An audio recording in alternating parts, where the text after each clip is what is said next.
दोस्तों, भगवान श्री कृष्ण से अर्जुन पूछते हैं कि माधव, किन कर्मों के कारण किसी के घर पुत्री धन की प्राप्ति होती है, अर्थात कैसे घरों में बेटियों का जन्म होता है।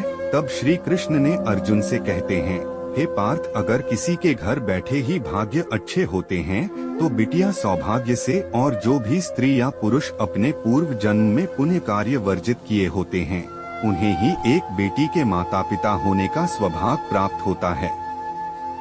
बेटियों को जन्म के लिए उन्हीं घरों को चुना जाता है जो बेटियों का भार सहन कर सके, क्योंकि तीनों लोगों में स्त्री अर्थात बेटियां ही ऐसी होती है जिसका भार हर कोई सहन नहीं कर सकता। वह बेटियां ही होती है जो इस सृष्टि को निरंतर चलाती है, माँ होने के लिए अपना सर्वस्व निछावर कर देते हैं। हे अर्जुन, जिस दिन इस सृष्टि में बेटियों का जन्म लेना रुक जाएगा उस दिन धीरे धीरे इस सृष्टि का अंत हो जाएगा। मित्रों को भगवान श्री कृष्ण के इन बातों पर गौर किया जाए तो उनका कहा बिल्कुल सही है, क्योंकि बेटियां अगर नहीं होंगी तो किसी का भी वंश आगे नहीं बढ़ सकता। दोस्तों, आपने भी कई लोगों को कहते सुना होगा कि जिस घर में बेटी का जन्म होता है वह घर स्वर्ग के समान होता है, क्योंकि बेटा तो केवल एक कुल को रोशन करता है, बेटियां तो दो कुलों को रोशन करती हैं।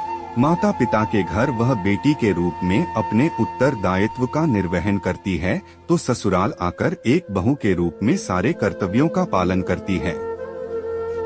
गरुड़ पुराण में बताया गया है कि जब आत्मा को नया जन्म मिलता है तब आत्मा को शरीर के अनुसार व्यवहार में चलकर अपने कर्म करने होते हैं। शरीर के जरिए कर्म करके ही एक आत्मा अपनी जन्म के उद्देश्य को सार्थक भी बना सकती है और निरर्थक भी, यदि कोई पुरुष महिलाओं का आचरण करता है।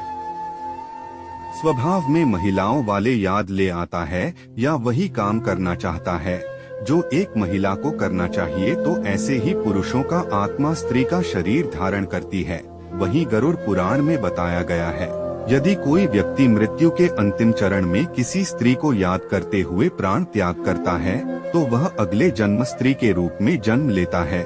वही अंतिम चरण में भगवान का नाम लेता है तो उसे मोक्ष की प्राप्ति होती है।